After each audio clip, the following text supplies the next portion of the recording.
అందరికీ good morning. మొత్తానికి welcome to T nine news, welcome to morning news. నేను మీ విష్ణు. 2 ఏళ్లలో దేవాదుల రెడీ అని చెప్పేసి ధాన్యం ఉత్పత్తిలో రికార్డు సాధించాం. 84% మంది పేదలకు సన్నబియ్యం ఇస్తున్నాం. మంత్రి ఉత్తమ్ కుమార్ రెడ్డి అంటున్నాడు. దేవాదుల నీటిని ములుగుకు ఇవ్వాలని చెప్పేసి మంత్రి సీతక్క కూడా వినతి చేస్తుంది అన్నట్టు. సో దానికి సంబంధించిన వార్త.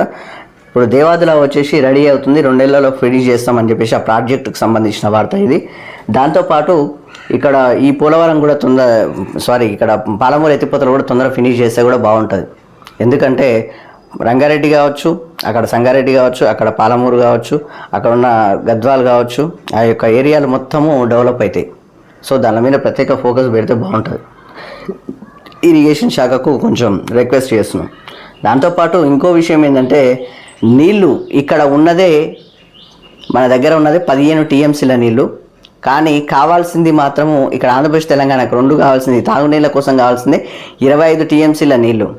వాళ్ళు 10 టీఎంసీల నీళ్ళు మాకు కావాలని చెప్పేసి ఆంధ్రప్రదేశ్ ఆల్రెడీ బోర్డుకు లేఖ రాసింది. ఇక్కడ సాగర్ నుంచి, ఇక్కడ శ్రీశైలం నుంచి తీసుకెళ్లే ప్రయత్నాలు చేస్తారు వాళ్ళు. కానీ ఇక్కడ మాత్రం ఉన్నదే 15 టీఎంసీల నీళ్ళు. ఇంకా 5 టీఎంసీల నీళ్ళు తోటి తెలంగాణ ఏం చేస్తుంది? వాళ్ళు 10 తీసుకొని పోతే కావాల్సింది ఇక్కడ 15 టీఎంసీల నీళ్ళు కావాలి. కానీ 15 టీఎంసీల మనకే సరిపో, వాళ్ళు 10 కావాలంటున్నారు. మరి దాని మీద ఏం చేస్తారో మళ్ళీ వాళ్ళు తీసుకొని పోతారు. దాని మీద ఒకసారి ఫోకస్ పెడితే బాగుంటుంది.